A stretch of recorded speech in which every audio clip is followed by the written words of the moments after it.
Party నాయకుల మధ్య Pawan Kalyan deputy CM ఇవాళ రిలీజ్ చేసినటువంటి వీడియో వివాదం అనేది కొనసాగుతోంది. So deputy CM Pawan Kalyan ఇటీవల ఆయన చిత్తూరు జిల్లాకు పర్యటించారు. చిత్తూరు జిల్లాకు పర్యటించినప్పుడు కుంకి ఏనుగుల ద్వారా ఏదైతే రైతులకు సంబంధించి రైతుల పంట పొలాలను ధ్వంసం చేస్తూ ఏనుగుల మంద అటు పొలాలపైన దాడి చేయడం కావచ్చు, లేదా రైతులు ప్రాణాలు కూడా కోల్పోవడం, ఇలాంటి అనేక ఘటనలు జరుగుతున్నటువంటి నేపథ్యంలో కర్ణాటక ప్రభుత్వంతో చర్చలు జరిపిన తర్వాత కుంకి ఏనుగులను పంపడం, దీనికోసం పలమనేరులో ప్రత్యేకంగా షెల్టర్ ఏర్పాటు చేసి అక్కడి నుంచి కూడా వీటి ద్వారా మిగిలినటువంటి ఏదైతే ఇబ్బందికరంగా రైతులకు నష్టం చేకూరుస్తున్నటువంటి వాటిని ఏ రకంగా వాటిని అదుపు చేయాలి, వాటిని దారి మళ్లించేందుకు వీటిని శిక్షణ ఇచ్చి అక్కడంతా కూడా వినియోగిస్తున్నటువంటి పరిస్థితి. సో వీటికి సంబంధించినటువంటి విషయాన్ని ప్రత్యక్షంగా చూసేందుకు వెళ్ళినటువంటి పవన్ కళ్యాణ్ ఆయన హెలికాప్టర్లో వెళ్ళారు. హెలికాప్టర్ ద్వారా ఉన్నప్పుడు అక్కడే ఏదైతే మంగళం అడవులకు సంబంధించినటువంటి విషయంలో గతంలో మాజీ మంత్రి వైఎస్ఆర్సీపీ నాయకుడు పెద్దిరెడ్డి రామచంద్రారెడ్డి, అలానే రాజంపేట పార్లమెంటు సభ్యుడు పెద్దిరెడ్డి మిథున్ రెడ్డి, వీరికి సంబంధించినటువంటి భూముల వ్యవహారం పైన గతంలో అటవీ భూములు ఆక్రమించారు. సో అక్కడ అటవీ భూములు ఆక్రమించి వారి యొక్క అక్కడ ఒక ఎస్టేట్ ఏర్పాటు చేసుకున్నారు అనేటువంటిది గత ప్రభుత్వం ఏర్పాటైన తర్వాత దీనిపైన పెద్ద ఎత్తున విమర్శలు రావడం, దీనికి సంబంధించిన విషయం పైన మీడియాలో కథనాలు వచ్చినటువంటి పరిస్థితి. సో ఆ నేపథ్యంలోనే అప్పట్లో దీనికి సంబంధించి ఎంక్వైరీలు కూడా కొంత నడిచాయి. సో అయితే తాజాగా అంటే అప్పుడు ఆ వైపు ఒకటి జరిగితే ఇంకోవైపు దీనికి సంబంధించి మీడియాలో వచ్చినటువంటి కథనాలు కావచ్చు, లేదా తమ పైన వస్తున్నటువంటి ఆరోపణలపైన ప్రభుత్వం అధికారంలో ఉన్నటువంటి వారి దగ్గరే రికార్డులు ఉన్నాయి, పరిశీలించుకోవచ్చు, విచారణలు చేసుకోవచ్చు.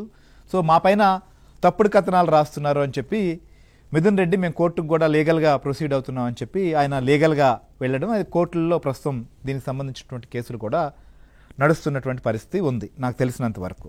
అయితే ఇది ఏదైతే సర్వే సెటిల్మెంట్ డైరెక్టర్ 1981లో ఇచ్చినటువంటి తీర్పులోని పవన్ కళ్యాణ్ కాదనగలరా అంటూ వైఎస్ఆర్సీపీ సంబంధించినటువంటి నాయకులు ఒక ప్రెస్ స్టేట్మెంటు రిలీజ్ చేసినటువంటి పరిస్థితి. కేవలం ఏదైనా ఒక ఇష్యూ వచ్చినప్పుడు పాత అంశాలను తెరపైకి తీసుకొచ్చి సినిమా రంగు పూసి కొత్త ప్రచారం చేస్తున్నారనేది వైఎస్ఆర్సీపీ ఆరోపిస్తున్నది. అలానే ఎంపీ మిథున్ రెడ్డి కూడా ఆయన కూడా ఒక ట్వీట్ చేశారు, పవన్ కళ్యాణ్ రికార్డులను పరిశీలించుకోవచ్చు, పరిశీలించుకున్న తర్వాత ఆయన మేము మా భూములని మేము కొనుగోలు చేసిన భూములు ఉన్నాయా లేవా ఏంటి విషయాలు అనేది కూడా తేల్చుకోవచ్చు, ఈ రకమైనటువంటి ఆరోపణలు ఏంటి అని చెప్పి ఆయన కూడా మాట్లాడారు. సరే అయితే మొత్తానికి ఈ ల్యాండ్స్కి సంబంధించినటువంటి విషయం పైన అప్పటి నుంచి ఇప్పటి వరకు కూడా, ఎందుకంటే దీనిపైన ఆరోపణలు వచ్చి దీనిపైన విమర్శలు వచ్చి కూడా ప్రభుత్వం ఏర్పడిన సందర్భంలో జరిగినటువంటి వ్యవహారం ఇది. సో అప్పటి నుంచి ఇప్పటి వరకు కూడా దీనికి సంబంధించిన విషయంలో ప్రభుత్వ అధికారులు విచారణ జరుపున్నా, లేకపోతే అక్కడికి వెళ్ళి పరిశీలించి సర్వేలు కావడం ఇలాంటివన్నీ చేస్తున్నప్పటికీ ఫైనల్గా ఏం చేశారు అనే దానిపైన ఎక్కడా కూడా ఒక స్పష్టత అయితే లేదు. సో ఇది కేవలం రాజకీయ పరమైనటువంటి విమర్శలకే పరిమితం అవుతోందా, లేకపోతే నిజంగానే ఈ ఆక్రమణలకు సంబంధించినటువంటి విషయం పైన విచారణ చేస్తున్నారా, లేకపోతే వీటిని ఆక్రమణల నుంచి ఆక్రమించుకొని ఉంటే ఒకవేళ ఆ భూముల్ని విడిపించేటువంటి కార్యక్రమం ఏమైనా చేస్తున్నారా? అసలు ప్రస్తుతం ఈ వీడియోను పవన్ కళ్యాణ్ రిలీజ్ ఇప్పుడు ఎందుకు చేయాల్సినటువంటి పరిస్థితి వచ్చింది? లేకపోతే ఇది నిజంగా రాజకీయ రంగు సినిమా రంగు రాజకీయ రంగు పూస్తున్నారా వీళ్ళు ఆరోపిస్తున్నట్టు, లేకపోతే వారి ఆధీనంలో ఉన్నటువంటి భూములు ఇవి అని చెప్పి, లేకపోతే అక్కడ ఉన్న పరిస్థితి అని చెప్పి చెప్పేదానికోసంగా పవన్ కళ్యాణ్ ఈ వీడియోని రిలీజ్ చేశారా? సో ఇప్పుడు వీటిపైనే ప్రస్తుతం చర్చ జరుగుతోంది.